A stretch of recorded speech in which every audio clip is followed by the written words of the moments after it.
Okay. Do you want to... Okay, let's switch sides. Okay. Hi, everyone! Is this like... This is like the preamble. Yes. Oh, wow. Now I'm so bright. How did you get in there? We just move it. Hi, everyone. We're live. We're back. Woohoo! Hi, Stina. I think that's Stina, or are you Stina's sister-in-law? Oh. Mindful Mummies. That used to be Stina. Used to be Elizabeth's teacher. Oh, that's right. I remember. And they started a podcast. They did too? Her and her sister-in-law, I think it's her sister-in-law, started a podcast, Mindful Mummies. Oh. And so they're only 2 episodes in. So check them out. Sister-in-law. That's fun. Yeah, so they just started one. So congratulations on that, starting a new podcast. That's always fun. That's my goal. My goal is to start a podcast. Oh, yeah, right. We're going to do that. It's going to be called All the Things. All the Things. And then I was thinking it should be called like M to the X. Like Mama or W to the X. Like, you know, like women to the whatever. Right. Because like you're a mom, you're a wife, you're coaches, you're entrepreneurs, you're all the things. And so I was like... We are all the things. That's we have right. a lot of roles. Right, see? So that's what our podcast is going to be called. All the Things. All the Things, okay. Give me like a heart if you like that idea. Yes, I just don't know how. So I have to Google it and find out how to do it because I'm not really sure what I need. But I know that Tim Ferriss has a whole thing on how to start a podcast and some other people. Right. So people do it. Figure it out. Yeah. So make sure you check out Mindful Mummies and their podcast. Mm-hmm. One was about home births, the last one. Oh, we have a coach who might be wants to have a birth. Home birth. You can teach me. Well, we should should chat and make sure we find out because I would love to do that. And I think the more of us out there spreading our messages and creating community, then the best. So, how are you? We're coming on to catch up because we haven't been on for a little while, and as much as I would love to make this a regular thing, it's just that Dawn and I are not together on a regular basis. Not January through February. Because with the business and with coaching and cheer and kids and all of the things, all the things. I think that's the thing. I think I like it. I'm playing with it to see if I'm going to stick it, if it's going to stick. We just aren't in on the same day, every week, so that's hard. No, and now spring break, so... Yes, and I'm going away for spring break, so I'm very excited. I'm actually, leaving tomorrow as well. I'm hoping there's not a lot of snow on the Coquihalla. Oh, right, tomorrow. Okay. I have to drive. Yes. It just snowed here in Vancouver again yesterday, which sucks. And this morning. Because it's March... March 8th or something? No, 7th. March 7th? Yeah, it should not be snowing in March. It should not be snowing in Vancouver in March 7th. Or ever. Yeah. Okay, so I wanted to talk about a couple of things. Something happened. We like sharing stories, and so I was like, we're not going to talk about it until we get on live so that we can talk about it. Yes. So a couple of nights ago, I would go to bed. I was tired. I had a headache. I went to bed. Most of the kids were still awake. When your kids get a little bit older, you can go to bed before they go to bed, which is nice, although you have to teach them habits to ensure that they go to bed. Right. Usually the rule is, if I'm home alone with the kids, that when mom goes to bed, everybody kind of has to go upstairs or go to bed or within a few minutes. Even my teenagers, I don't like them. We all need to sleep, so I feel like good sleep habits are really important from a young age. But I went to bed, and my older daughter was in my room with me chatting about something, and we heard my little one crying in her bed, which is very unusual. Even I know that. Because she is a happy kid. Yeah. She is always happy. She's smiley and seems to just kind of go with the flow about things. Does well. Even temper, doesn't. Yeah. She's not an up and down. No. She's very even keel. And maybe this is the start of the... No, well, I didn't know. I was like, was she crying? I go, Elizabeth, go find out, because I was reading a book. Send Liz. I didn't want to deal with it. I did not know what to deal with it. That's not true. No. I just didn't know what it was. So I said, and Elizabeth has a really good relationship with all of her younger siblings. Yeah. So I said, Elizabeth, go check out. So Elizabeth goes, and I hear her climb up onto the bunk bed. Because she also sleeps on a bunk bed, so it's not that easy to get up to her. Sure. So I hear them chatting for a little while and talking, but I don't know what's going on. And then in a little while, Elizabeth comes back to me and she goes, I don't know what's wrong with her. She won't tell me. And I'm like, oh. So I get out of bed. I go climb up into the bunk bed and lie beside her and grab her. Yes. And she's like, can you leave, please? Oh no. And I said, no. Yep. She goes, please leave. Just this little voice. She's curled up under her blanket. And she's like, please leave. And she just keeps saying that. I'm like, no, I'm not going to leave. I go, I'm your mommy. I love you. What's happening? What's wrong? And then I start asking questions, and I get a little bit out of her by doing that. And I get that I have to one of my things is I get that you have to respect them, right? So one of the things that I've heard from my children as they get older is that they don't like it when you have to respect them when they say, leave me alone. Right, give them space. Give them space. I get that. But at this point, I felt like I needed to push a little bit. And so I prodded a little bit about, I thought maybe it was about because of the trip. Like she didn't want to go I'm going on a trip, and I thought maybe she did or didn't want to come on the trip with me. I asked her, I can't remember what night it was, whether it was something that happened at cheer or whether it was something that happened, like, what are you upset about? And then I got, is it something about, like, I asked yes/no questions. So this is one of my strategies, because she even asked me the next day, ask me yes/no questions. Because she didn't want to say what was going on with her. And so there's a little tip. If you ask yes/no questions, then all they have to say is yes or no. And that's a little bit easier for them than to all of a sudden spill out all of the details of what happened. I believe, because I've had this similar kind of situation with my own child, one of them, two of them maybe, and they want to tell you, but they're nervous about telling you, or they're scared, and so this is a way that they can tell you a little bit by little bit without saying it all at once. Sorry, I need to have my caffeine. Cokes here. This guy drank mine already. Oh, wow. Yeah. Right. So I think that's a good idea, because then they do want to say, they want to say something, but at their own. Right. And so I lied for a little bit. I got out of her at that point that was something about school. I said, and I just started guessing, right? Like, I'm like, did somebody hit, like, was somebody mean to you? Were you mean to somebody? And then I got like well, yes, maybe no. Did you take something? Like, I started thinking, like, in grade 4, what do you do? What could you have done that? Like, I was trying to find out if it was her that had done something bad or if somebody else had done something bad to her. And so it ended up that she had done something bad to somebody else, which is not really in her character. And so she was ridden with guilt, this poor child. And so she was crying because it had happened 2 days ago. And so the next day at school, there was some more fallout from it. And then that night was when she was crying in her bed and upset. And then so how I ended it that night was like, I'm like, okay, but I really want you to try to tell me about what happened tomorrow morning because I can help you. So I tried to frame it around, like, I wasn't mad. I wasn't getting angry about anything. I was just like, then maybe mommy can help figure out how to make it better. Like, we can try to figure out what to do to make you feel better about it. And so the next morning, so I left her. She didn't cry anymore, I don't think. I don't know. She's in her own room. But she went to sleep. The next morning, pretty much right away, I made her climb into bed with me, and we cuddled, and I said, okay. And she's like, ask me yes/no questions. And so then she asked me yes/no questions, and then she eventually got it all out and had to do with the toy that she felt like, I don't know. Anyways, she had done something to another kid, and so I said, okay. I go, well, do you need me to come help facilitate a meeting between you and the other child and the teacher? Because I really felt, I think it's really important that you deal with it so that you don't have this feeling anymore that feels so bad. I think it's really important that we somehow work through it. And so that's what she said, okay. And I said, it's important that you say you're sorry and that it was your fault and find out how you can make it better. Yes. And all of those things. And so she was open to that. So I sent an email to her teacher, and her teacher hadn't emailed me back, so I went to school with her. I went to the classroom, and then I found an email from the teacher saying that the teacher was going to handle it. Did the teacher know about it before you brought it up to her?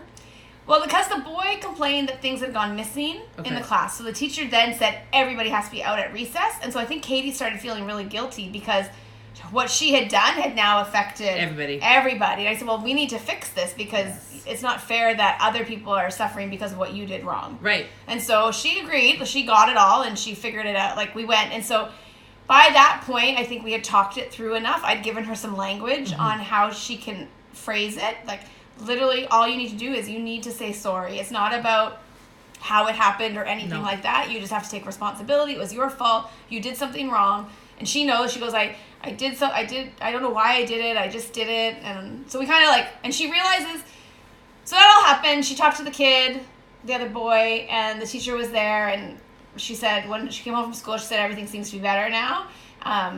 And then later in the car, we kind of chatted a little bit about it. Again, I really think it's important as parents that we don't harp on things. Like, your kids are going to make mistakes. They're going to screw up. That is going to happen. Nobody has perfect kids. And so I really want to make sure that my children know that when they screw up, that I'm going to be there to help them through it. I don't agree with what she did, and she knows, but she doesn't need my guilt. She knows, like, right. She has enough guilt of her own. Right, she does. And she doesn't need me to make it worse. I just needed to show her that by telling me, she could use my brain to figure out how to make it better. Right. Like, that was the lesson that I was trying to teach her, that I'm not there to get mad at her or do whatever, but I was just helping her figure out a way to deal with the situation. And I said to her, I go, Katie, it's really, really important. I go, I deal with so many young women who are older who get themselves into trouble or do something wrong. Everybody screws up, but then they ignore it. Yeah. Or then their friendship is ruined forever with someone that they did wrong. Or, like, in our business of dealing with young women who are coaches and athletes, I mean, there's bazillion times we could count where someone has screwed up. And then when they screw up, they, like some of us all do, they hide from it, right? And they don't deal with it. And then it gets worse, and then it gets worse. And over time, it just blows up. So being able to have that lesson with my 9-year-old. And teaching her to deal with it right away. Right, like, and I'm glad she screwed up, because she needs to learn how to handle those situations when they come up. And they're going to come up. We all have relationships with other people that get messed up. Yeah. And that you have to, like, communicate. You have to speak. You have to take accountability for the mistake that you made. So that was what happened in our house this week. But it made me think a little bit about, how do I say this? It made me think a little bit about, as you have little ones and as they grow up, and your how you become distant from them. So you mean like as teenagers? Well, even younger, like, well, you know how when you're babies. So both of us were moms that were around our kids quite a lot. We both baby wore. So we both had our infants and toddlers. I don't know how, until they got too heavy, in slings, and were around us a lot. I would say, like, as far as parenting styles, you know, I think the term attachment parenting was something that we both kind of used as the guide for the decisions that we made as our children were little. There was I just told Taryn actually about the book. One of the books that we loved the most as parents, a parenting book, and I'm assuming it's still there, is Happiest Baby on the Block. She's gonna get it on Saturday. Okay. What if she's watching right now? She's totally not watching. Okay. So the book, The Happiest Baby on the Block, and I think there's even Happiest Toddler on the Block. There is. I feel like you have both. Okay. The Happiest Baby on the Block was a book that really impacted us in a great positive way. So if you are pregnant or you have a little one and you haven't read that book, or maybe it's on Audible or whatever now, I highly suggest that you get it. It really helped us with our babies and getting through that time and trying to figure out what kind of parent we were going to be, what kind of rules we were going to implement in our house, and all of that kind of stuff. So it made me think about, like, when they're little, you know so much about them. Like, you know when they're happy, you know when they're about to go off the edge. Like, one of the things that I think is so amazing about baby wearing is you really, really do. It is a great book. I didn't know you were still here. Good. Okay. And then the toddler one. Yes. Because I know you guys have toddlers that your toddlers are crazy, man. So yes, good luck with that. They get out of it though. But the idea that you know your child so well, and if you're a really mindful parent, that's why I like your name of your podcast, Mindful Mummies. If you're really mindful and intentional, that's one of the words I try to use, like really intentional about the decisions I make in my family, the rules and all of that.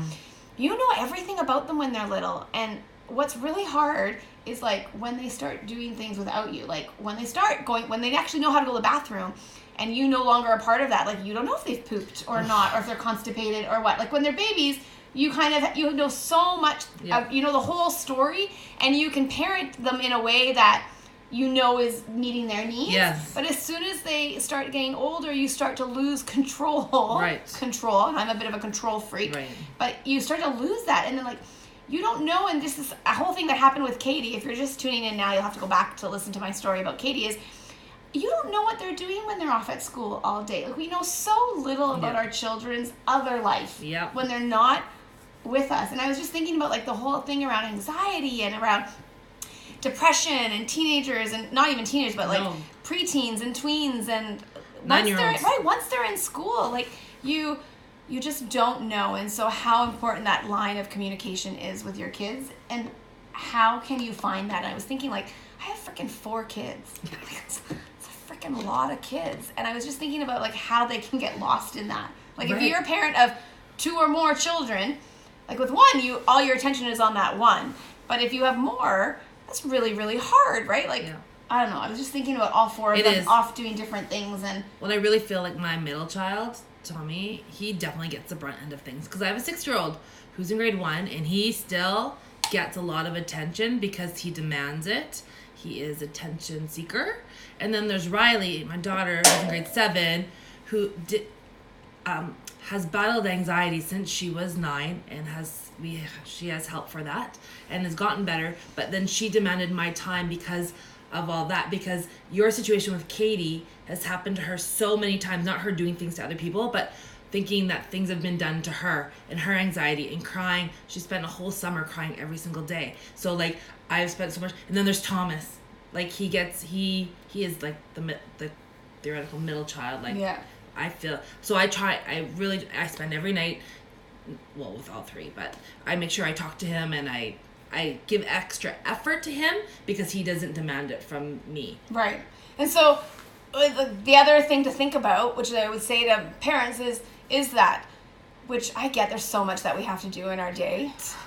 I know. Especially but they're only here for so long. They are. They're going to be gone. Yes. And I can see that because my oldest has now got 1 more year at home, and then she'll be off to college. And so it is. It was interesting just to think about, because she's only 9 and she went through this, that it just recrystallized in my brain that they have a whole nother life. Like, they're away from you for those 7 or 8 hours while they're at school. They have other friendships. They have other things going on that we know nothing about. Yeah.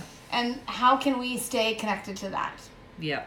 And so that was my thing. Like, how can we make sure that we're trying to give that attention to all 4 of, like, I have 4, you have 3, each of our children, in a way that's meaningful to them. And I think that we do, I can't think of a good word, not better, but we are lucky that because we own our own 2 businesses, and that we're home, like, you know, we've coached our kids' sports teams in elementary school. Like, I'm heavily involved on the pack, and you were at one point, and so like, right, she's done. I'm still good to go, and so I, like, any chance I can go in, and you teach in Zach's class every Wednesday. Like, we go into our kids' classrooms at any right. So we are lucky that we're able to do that. Whereas a working mom who works 9 to 5 or 8 to 6 or whatever doesn't have that. You can't do that, and so how can you find the time outside of that? Can't imagine for. Yeah. It was crazy, but it's good now because there's 4 people to do the work. Yes. Like, they're like little minions. I can make them do stuff: laundry, dishes, cook food. Right. It's good. All the things. So that's why I think lazy parenting. Remember, that was the whole crux of why I started lazy parenting, because I do think that we can teach them to help us out around the house. But what did you just say? Oh, I was saying that we get to go into the school. And so if you're a working mom, how hard that must be. And then, and not that I would never want anyone to ever feel, I was just listening to the Rachel Hollis thing, and she had a podcast, but so did Shalene Johnson, is another person that I follow, had a podcast about mom guilt.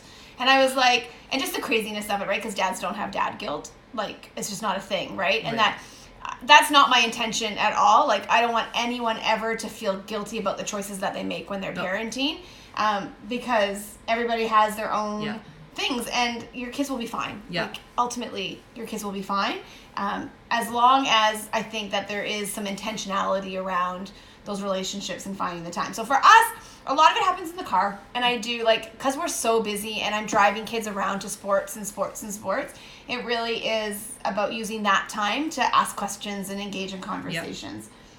Yeah, that's when You do it at bedtime, though? I do some of it at bedtime, because then I'm one-on-one with them. Yeah. When I'm in the car with all 3, because that's usually what it is, all 3, then there's not a good conversation happening. And it's not the same, and it really isn't. That's another thing I would say, is it's really important, if you can, to get one-on-one time, because the dynamics of your children with each other is totally different than when they're with you one-on-one. Yes. Like, and you fostering that one-on-one relationship with each of your children. Like, I have a very different relationship with each of my 4 children. And I never thought that would be true. But I have 4 children, who are all very different from each other. Yes, they share some similar genetics traits. Like some of them are like my husband, some of them are like me, some of them are outgoing, some of them are reserved. Like there's some genetics in there, but ultimately my relationship individually with each of the 4 children is so very different. Yeah. And and so I don't know. I just brought up this idea that how hard it is to let them go because you are slowly letting them go. Because I do actually feel super confident and in Elizabeth going off to college. I do too. She's not even honest. Yeah. But like I do. I feel like when your kids are little, it's so hard to imagine them going. Like I remember when they were in like preschool, it was so hard to imagine them going to kindergarten. Yes. Like I didn't want kindergarten to be full day. Because 2 of my children were half day kindergarten, and then 2 of my children, they changed the law here in BC, I think, or Canada, I don't know. And they went to kindergarten full day, and I was like, oh no, they can't be away from me for all 3 of mine the whole day. But it happens, and you work through it, and then they're off at, like, there's some days where I don't see my kids except for an hour. Right. Like, I'll see them in the morning, maybe for half an hour, and then maybe not for that hour from 9 till 10 before bedtime. And so that is what gradually happens, and that's why I think that relationship is so important. Me too. Yeah. And you hope that as you keep those relationships going till they're teenagers, that will carry on when they leave. Like Liz will be the one that calls you and checks in with you or texts you, I guess nowadays. Yeah. But like I hope that was the other epiphany I had too, is like how much did I really reach out to my mom? Right. Like how much do normal, and I don't know, I'd be curious how many, like, and whether that was just my mom and my relationship, but like I didn't call her every day, but nor would I expect Elizabeth necessarily. Like, it's going to be hard. Like, can you imagine when they're all gone? And that's why, if you follow me on my Stephanie Kennedy post about one of the big reasons that we've instilled, or I tried to get my husband to agree to these weekly date nights, was you like him when they leave. Yes, I do. Marriage is that. so freaking hard, and nobody tells you how hard marriage is. And then you add a baby into the mix. Then you add 2 babies into the mix. You add 4 babies into the mix. Marriage is freaking hard. And it was not easy. And it's not been easy. And you definitely go through ups and downs through marriage while you're trying to figure out how to raise this little child that you love, like, that you would die for. Right. But then also what happens to your marriage, right? And often that marriage suffers because you as a mom are just... your responsibility is these little people that you have to keep alive, right? And all of the stuff that goes with it. But I have seen, and I try to follow and be surrounded by people who I think have a really strong marriage and watch what they do, and then try to keep that going with mine. And so one of the things was this whole once a week, he and I, without any kids, and it might be like literally a Jugo Juice dinner or like a slice of pizza. It doesn't matter, but it's once, and it does. When we didn't do it last week, because I've been away. I'm away every weekend, so Sunday night is not going to work for the next couple of weeks. Yeah. When we missed it, I definitely felt the hit. It's amazing how immediate that disconnect happens. Yeah. Because when you're busy and you're both working and you have kids that are off to school all the time, like you have to actually make a concerted effort to stay connected. Like, your husband works nights too, like, so, right? Like, it just, I don't know. That's my marriage anyways. Like, I felt an immediate, like, boom, like, down when we didn't have the date night that 1 week. So it ended up being 2 weeks, right? Because you miss a week. So it was actually 2 weeks of us not having really chatted. Right. And then it takes time to get back to where you were at. Right. So it's weird. Yeah. It's hard. It is. But it's worth it. Well, because when they're all gone, all you have left is your husband, unless you end up ending No, it. You can't do that. Well, some people, you should end it if it's not good and it's bad for you, so. Yes, but making the effort is needed, I think. Yes. Right? Yes. I won't go there. But yes, make the effort. Yes. All right. Okay. That's it. That's what I got. That's what I want to chat about today. Right. And then you're away pretty much for the rest of March, so we'll see you in April. She keeps saying that. Because she is. She's very bitter about me leaving. I feel, Yes, because I'm going to be here by myself. Yeah, good. Okay. All right, well, I'm going to do stories, and I'm going to share my date nights from some warm, sunny location. In the pool. Maybe. On the beach. Maybe. We'll see how it goes. Take a picnic to the beach. The 2 of us? Yes. In the sunset. Maybe. We'll see. Yeah, sounds good. All right, everybody. If you enjoy our videos, like or share and spread the word about lazy parenting, because that's what we're trying to do. Have a community to help each other out and share tips and tricks. So remember, check out my friends at the Mindful Mummies for their podcast. Check out the book, Happy's Baby on the Block, Happy's Toddler on the Block. Those are 2 books that we really, really love. Yep. And we'll see you later. Okay, bye. Bye.